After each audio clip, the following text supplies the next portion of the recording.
My victory was as we were completing the marathon in Athens. We had just run across the peninsula in Greece, came down the streets of the city of Athens, across the plaza, and as we were crossing the plaza, entering into the Olympic, what's the word I want? Stadium. We could hear the music coming from that Olympic stadium.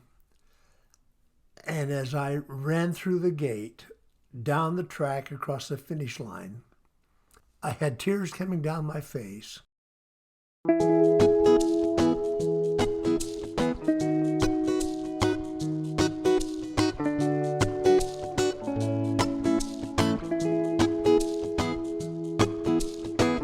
Welcome to the Serve, Love, Lift podcast. I'm Tiffany Garvin. Years ago on a quiet beach in Hawaii, I felt the weight of the pain and struggles we all face in this world and how much we need each other. Soon after, this movement was born to serve, love, and lift. I believe that we are meant to serve the world with our unique gifts, love ourselves and others, and lift each other up to live with joy. This podcast is here to help you heal your heart and your life and empower you on your path to becoming the best version of yourself. I invite you to listen carefully and jot down notes that come to mind, whether they come from me or from your own heart. Then, share this episode with 3 people who you feel could use it today. I'm so glad you're here. Let's get going. This podcast has given me a lot of wonderful opportunities to interview amazing people and to not only share things that are meaningful to me and that I hope will help you, but also learn from people that I've had on. And today is no exception. We have a guest that has lived a remarkable life, and anything from the craziness of youth to the brilliance of 40 years in religious education to rodeo clowning and army and Civil Air Patrol. I mean, we really can go on, and I look forward to his memoirs as they're published in the next few months. The volumes of the crazy experiences that you cannot write into a movie. Nobody would believe it. So I'm excited to introduce one of the best men in the world, my dad, Dean Thomson. You expect me to follow that up with anything? I do. I have full confidence in you. Well, first of all, you're my hero. You're the one that I look to for motivation for things that I've tried. And in fact, I went back and got my second black belt after watching you, because you motivated me. And in fact, I was intimidated by your tenacity as you were working to overcome your fibromyalgia. And as I watched that, I was thinking, wow. And then you came back with your black belt in Kempo Jiu-Jitsu. And I thought, it's been, 1965 since I got my first black belt. With Ed Parker, With Master Parker. Mr. Parker. Mm-hmm. So I thought, okay, they've got several excellent schools here in Sacramento. So I looked around to determine which one had the philosophy and the quality of instructors that I wanted to work with. Because it makes a difference. Yeah, it makes a difference. And so I went in and didn't say anything about my past martial arts experience. I said, I'll start with a scratch with a white belt with the rest of the class. And sometimes the instructors were wondered, where did this guy come up with that, being a white belt? And finally, when I ran out of money for the tuition, I said, this is my last class. And so after the class, the director of the program invited me into the office and said, we know that you said that because of finances you couldn't continue this, but you are too much of the esprit de corps of our institution here. Will you accept a grant? We'll give you a tuition grant if you'll continue coming. and love I just that. about cried because I love the martial arts, Yeah. but to have it access to me at no cost. So I continued on, and before long, I had one daughter, her husband, and their daughter as students, and I was teaching. Can I use their name? Yeah, yeah. I was teaching for Covars in Sacramento, and I taught for several years. But then, as you get into your 80s, your skin starts to act like rice paper, and I would just make a strike, and my karate uniform, the hem, would lacerate my skin. Oh, lame. And we don't like blood on the mats. So I retired from instructing martial arts. But I still, just like being a pilot, when I see an airplane or hear an airplane, I'll go out to see which one it is, see if I guessed it right. Right. And I watch martial arts movies. Every once in a while when I go buy Covarts, because I have some equipment that I'm either donating to them or making access for their students to buy, I will wear my Ed Parker black belt and gis, and that's impressive. Yes. Yes, it is. Oh, I love that. Well, Anne, you mentioned a handful of things in there that we're going to address a little bit more. You mentioned my tenacity. Well, that tenacity came from somewhere. That came from your stories and your experiences when you were a child, when you were 4 or 5 years old and you had Perthes disease. 5, 6, and 7 in a body cast. And doctors said you'd never walk again. Without crutches or a back brace. And then when you proved them wrong with that, they said, well, you'll be in a wheelchair by the time you're 40 with arthritis, right? Mm-hmm. And that, again, they were wrong. Yeah, my last marathon Right. was in 1991. Right. At 63, 60, no. In the early 60s, huh? Early 60s. So that tenacity to overcome was in my blood. And not only did you overcome the Perthes disease as a young child, but then when you were a teenager, you got polio, you and your brother. But that didn't stop you either. It made me mad. Yeah, I bet. Yeah, I threw a fit. I went in my room and slammed the door. And I didn't ever cuss, but I let the Lord know that I was upset. Yeah. But I came out of there determined. I said, okay, you're not going to whip me. Just stand back and I'll show you. Yeah. And so you and your brother Lynn worked out on the farm. We went out and developed a project that we worked every day developing muscles till we were exhausted. And when I went back to the polio clinic in December of that year, I was wearing my letter jacket from having earned my football letter that fall. Right. And the doctor said, that's impossible. We must have misdiagnosed because you couldn't overcome what you had. And that makes me mad. I know you are good with it. You're okay with it because people can't offend you. But that would make me really mad. I mean, especially coming from my experience where I had all these diagnoses and then doctors telling me, well, it's in your head, even though it was obviously not. And there are thousands, if not millions, of people in the world struggling with some kind of chronic illness. And to have somebody tell you it's not real is pretty awful. But then to overcome it and to stand as victor against impossible odds, and then have somebody say, well, it wasn't real. That victory isn't really real. I love how you can just own it, whether they believe it or not.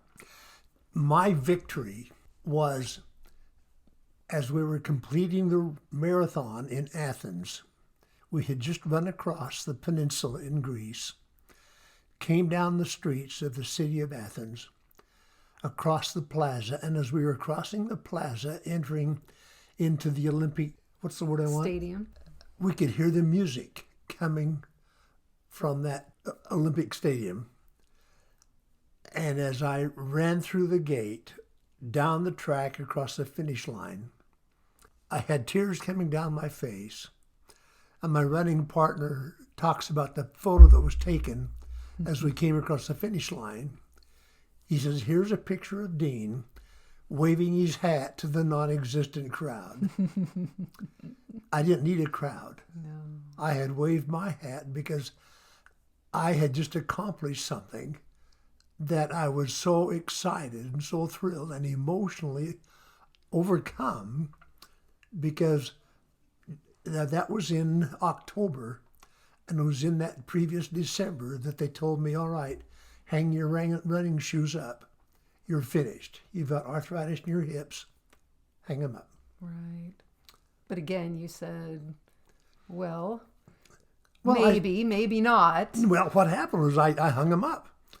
So I went into the gym, and I worked out for an hour every morning, hating every minute of it, because people were breathing it out and I was breathing it in. And that went on for about 6 weeks. And then this running partner I was telling you about, who was a physician, he came and invited me to come out and jog with him. So I said, you forget I'm handicapped. He said, well, how do you feel? I said, great. He said, well, and here's the prime medical advice that I would share, because I remember him saying that, and I thought for a minute, what? And then it dawned on me, yeah, if it ain't busted, don't fix it. So we went out and ran 800 miles prior to the marathon in Athens. It's amazing. So incredible. I love that picture. Let's see if I can find it and post it with this podcast episode. So I love the tenacity, because you are an inspiration to me, and I feel honored that I was in some way an inspiration back. So that's really fun. One of the things that you love to talk about is gifts and purpose and wanting to inspire people to discover and develop their gifts so that they can fulfill their purpose. What makes you so passionate about that? Well, I'm going to take a stride here into a religious room, and the Church of Jesus Christ of Latter-day Saints has a book called The Doctrine and Covenants. In section 46, verses 11 and 12, it says, every person is given a gift by the power of the Spirit. So that's a guarantee. Yeah. And then it says that everyone may be profited thereby.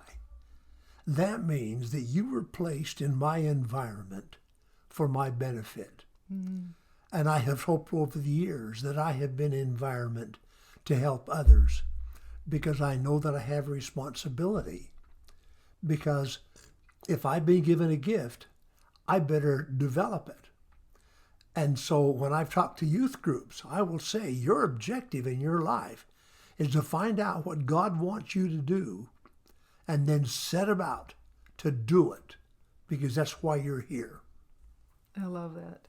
And you've been able to do that in a myriad of ways over your lifetime, from football in high school and the trampoline team in college. And I always wanted to be a pilot. I had model airplanes hanging from the ceiling of my room when I was 6 years old. My mother couldn't walk into my room standing up straight. She had to duck underneath all of my airplanes. And it wasn't until 1965, and I won't bore you with the circumstances that set the stage, that I had the opportunity to learn to fly. yeah. But before you become a pilot and take the pilot's test, you have to take a ground school. I couldn't afford the ground school. So I went to the library, got the books, studied, passed the test, and then went on with my pilot's license. Wait, let's not skip over that, because that story, how you did that, is actually really valuable and a really good example to people. Now, are you thinking about the time aerobatics? You have to prove to the people who own an airplane that you can fly it before you can rent it. Right. And so I thought, all right, I can't afford the 10 hours to go out and practice in that airplane. Oh, that's So the what I part. will do is I go into the airplane, took a picture. Well, I had a picture of the cockpit, and then I got a manual, and I went home, read the manual on how to fly that airplane, sat down in a chair with a picture of that cockpit, and envisioned starting it up, taxiing it out, taking it off, going through maneuvers, coming back, landing, and shutting it down while I was sitting, flying it in my front room. Right. And it reminds me of our son who loved racing. Yeah. He would be watching a race on television, and he was sitting there in his driving fire suit watching the... And so as I went to the organization that had the airplane to rent, I said, what do you want me to accomplish to show you that I can fly your airplane? And they said, we'd like you to fly 10 hours. And I said, now, do you want me to fly 10 hours or just demonstrate to you that I can fly it? I said, well, if you can demonstrate, we're perfectly happy with that. So I got in the plane with the instructor, and he started to say, this is, I said, no, you just stop me if I'm wrong. So I did the pre-flight, started the plane up, taxied it out, took off, went through all the maneuvers that the instructor wanted me to do, came back, landed, and shut it down. And I said, now, how much more do we need to do? He said, you're fine. You qualified for the airplane. I said, how many hours do you think I have in this airplane? He says, oh, I don't know, 15, 20. I said, I've got 45 minutes that we just did. And he was flabbergasted. So he said, how did you do that? So I told him the envisioning process. Yeah. He introduced that into his ground school and saved the students thousands of dollars because they would sit there under his direction and fly the chairs and then get ready to go out. And they could fly the airplane because they'd already gone through all of the procedures. I love that. That's so powerful. And it seems like you've kind of done that through your life in different ways. You've had a remarkably full life. I mean, just kind of highlighting some of these, you've already mentioned several, but rodeo clowning to get through college, paying your way through college, and a lieutenant in the Army, and a captain in the Civil Air Patrol, and a lieutenant in the Chico Police Force, doing a lot of search and rescue, and the marathons, and the black belt, the second black belt that you earned. All of these things have a remarkable drive behind them, what it feels like is a vision for the fullest life you could possibly create. Well, I don't like to see grass growing in the trail. Right. There's no grass growing in your trail. And so, for instance, I had the opportunity to go with my sweetheart to Israel in 1976. Yes. And as we went on that trip, I fell in love with Israel. Yeah. I knew that I would never come back, but all the while I was there, during those 3 weeks, I was taking notes on things I was going to do when I came back. Mm-hmm. Again, projecting and envisioning and creating it. And then I had the opportunity of going on a tour. They call it the Veterans Tour. You guys have already been there once. We'll take you back again. But this time, you'll walk the roads, you'll climb the mountains that are in the Bible. Yeah. We slept on top of Mount Sinai. Right. The director of that tour watched me and he said, you're a natural. You need to direct tours. So I came home and said, all right. And so I said, anybody want to go to Israel with me? And 20 people said, sure, we'll go. So that was my first tour. And then I've directed... What year? What year was the first Oh, tour goodness. you led? early 80s. I don't Okay, recall. okay.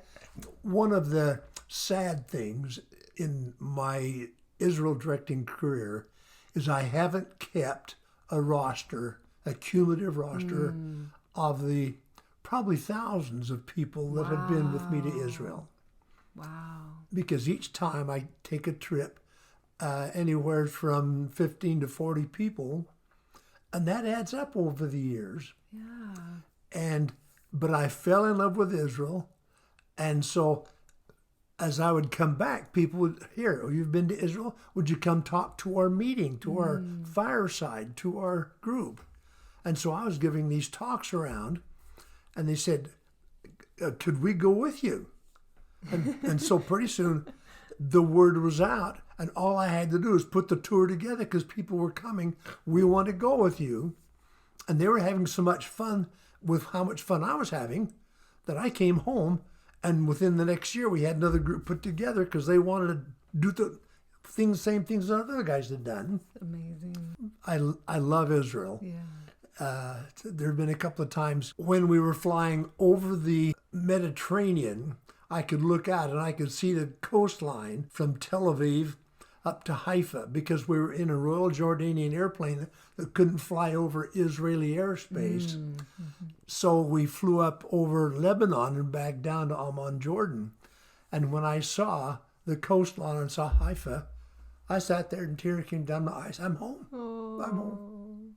And so that's why I loved to well, you went with me. You know how much I love did. Israel. Yes, and it was easy to fall in love. So easy. And that's a gift that you've given each of us kids and a handful of our spouses is the opportunity to go on that tour with you to Israel. And I remember going through and knowing how much you loved it and watching for those things to fall in love with. And it was an amazing experience up and down Israel and all the different sights and experiences and smells and foods and everything. And I remember getting on the bus and driving back from Jerusalem to Tel Aviv to fly out, and I had those same tears. When we were able to go to the Garden of Gethsemane and sing church hymns that made it real, and walk the paths around Jerusalem and sing, "I walked today where Jesus walked," you can't help but become immersed in the reality. And it was powerful and moving and life-changing. And I loved it, and I'm so grateful that you did that you followed an impossible dream and were ready for the opportunities when they showed up. There are a handful of sayings that you live by. I want to talk about a couple of them at least. One of them is, "Any landing you can walk away from" is a good one. And if you can reuse the plane, then it's great. That means that as a pilot, I always was striving to make the best landings. We call them greasers. Mm-hmm. And, well, partly to impress the passengers, Yeah. but partly to live up to my own expectations. I would go out and I'd practice for hours. Yeah. Well, when I first learned how to fly, I was flying in Fresno and they had that Thule fog. And while I was still a student, the Thule fog was enough that I was not able to leave the pattern. So I was just flying landings is all I was doing because that's as far away from the airport as I could get. Mm-hmm. And so I had 20 hours of landings, different types of landings, before I was ever permitted to go out and fly when the fog let up. Right. Landings I had nailed. You give me the airplane and I'll grease it on. Yeah. Because I had practiced all that. In fact, I would practice after watching Bob Hoover, who was my hero, at the air shows from 1966 on to the time he passed away a year ago, October. I took that airplane while I was learning, and I would come down and I would touch it down on the left wheel and roll on the left wheel. Then I'd raise it up and set it down on the right wheel and then level off and fly around. I had those kind of landings that Bob was doing. I had those nailed. Well, you know the story of my aerobatic flying. Mm-hmm. I went out, I went and got the aerobatic manual, envisioned what it was saying, then I would go out and get in an airplane and try to do what I had envisioned, and most of the time I could do it. And there were times, if I didn't have a cast iron stomach, I'd have scared myself. I would go up to 4,000 feet, so if I made a mistake, I'd have plenty of room to overcome it. Oh my goodness. And there was one time I lost the plane completely because I was looking out and I was seeing earth, sky, dirt, air, and it was. Oh my goodness. And so I thought, okay, Thomson, just take your hands off. This plane is built to fly. So as soon as it stops it tumbling and starts to dive, then take over and fly it again. So I just sat back, took my hands off the controls, and it took, probably a few seconds. After the plane tumbled, it started to dive and started to fly. I took over and flew it back up. And that's the way I taught myself aerobatics, because I couldn't afford.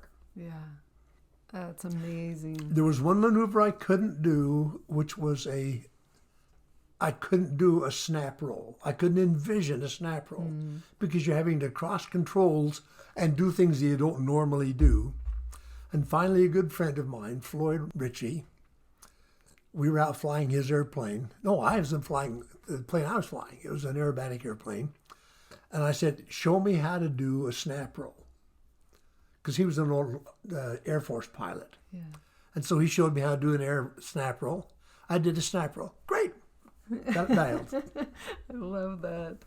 I love that principle of any landing you can walk away from is a good one, because I think it also is illustrated several times in life, just living. Anything that we try to accomplish, if we don't crash and burn and end it, We can have some rough landings. we can have some rough landings and get back up and keep moving.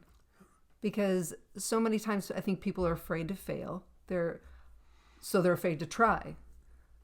They'll hold themselves back from trying something new because of the fear of failure. But I think adopting this as a philosophy that it's okay if you fail. It's okay if you come up short, because you can still walk away from it. And you might even surprise yourself and be able to use the plane again.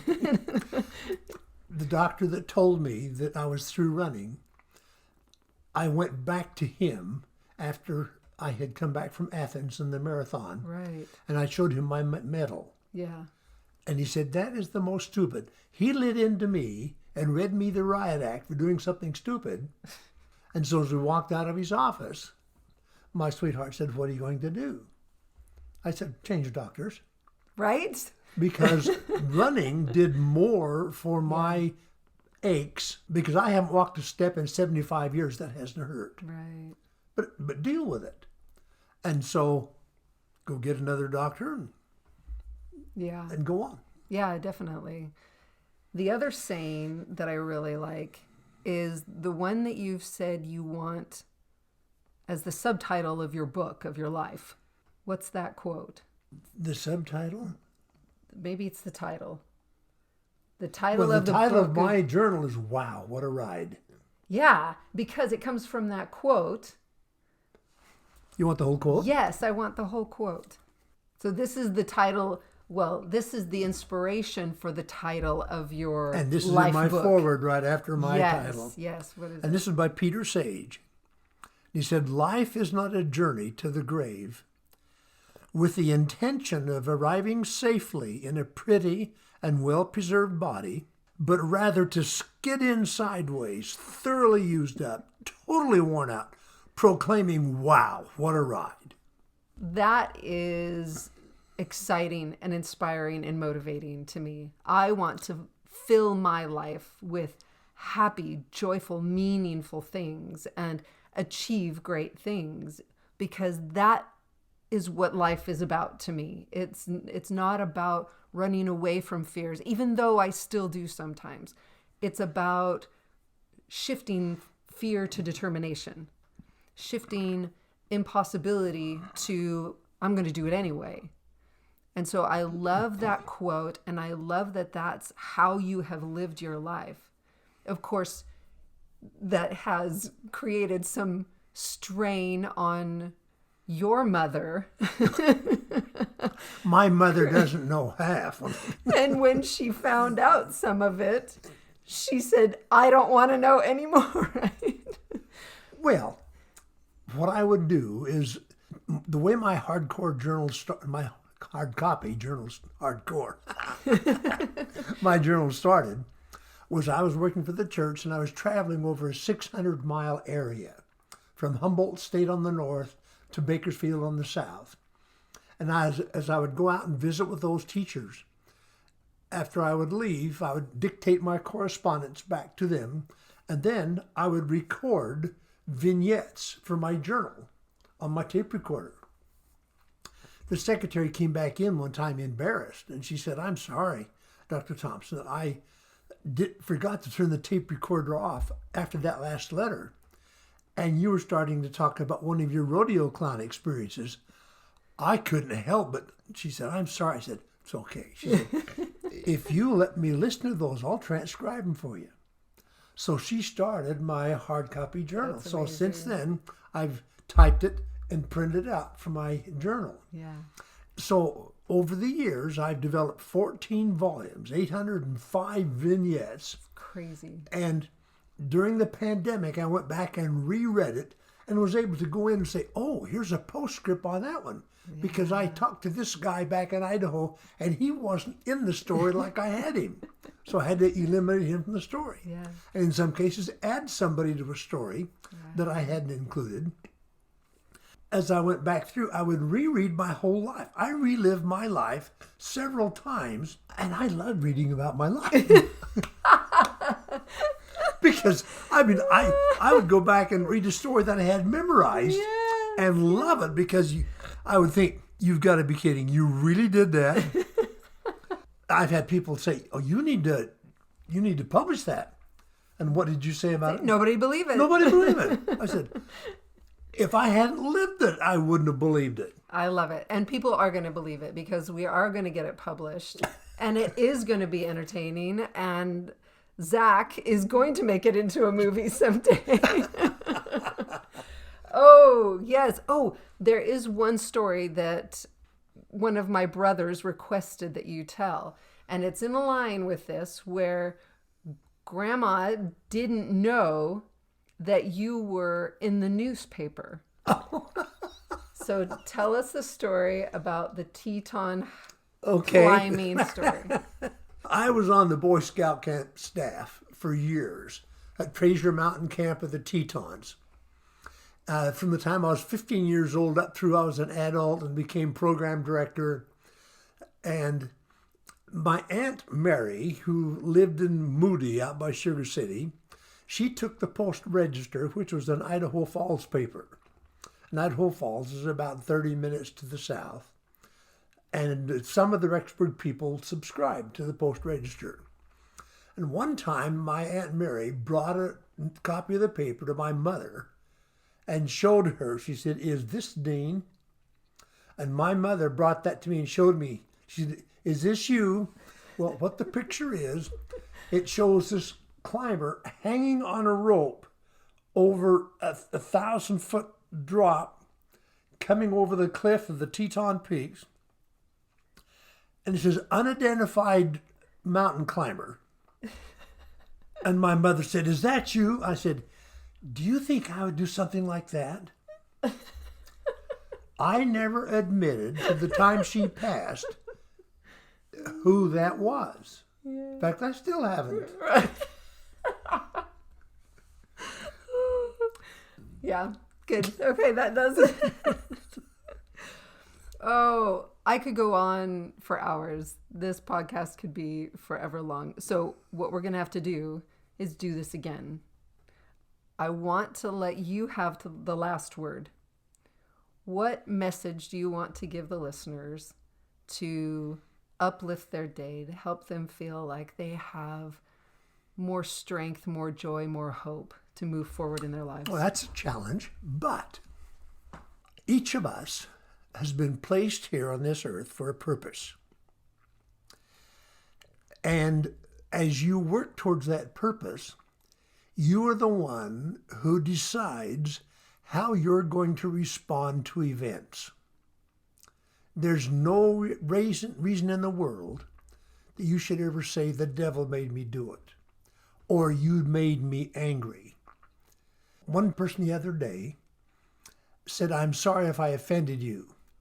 And I said, you don't have the capability to offend me, because I choose when I'm going to be offended. And one thing I tried to teach our children is that after an event, you choose whether you're going to be happy, angry, sad, and buy the responsibility of those feelings because you chose those feelings. So what I would suggest is that all of you are in charge of your earthly vehicle. You are in charge of who you are, and you determine how you're going to respond. Even all hell's falling around you, you can still be happy because you don't have to indulge yourself in the chaos. Step back and think, wow, that's crazy. That's tragedy. I'm sure glad I'm not feeling, sure glad I'm chosen. And of course, you'll have emotions about losing loved ones, about tragedy. But you choose. And you live your life the way you want to. You follow Tiffany's directions, this life above the line, and you determine how you're going to live your life because you make the choices, and no one can make you make your choices any one way or the other. They can influence them, but you have the final say. Thank you. I love you. I love you too. Thanks for being on my show with me. It's a delight to be with you. Thank you for being with me. Remember to share this episode with 3 people who you feel could use it today. Don't want to wait for next week for new insights and wisdom? Go to www.tiffanygarvin.com/emotional healing for a free guide to help you begin healing the emotional wounds that are holding you back. Again, the link is tiffanygarvin.com/emotional healing. It will be in the show notes as well. I believe in you. See you next week.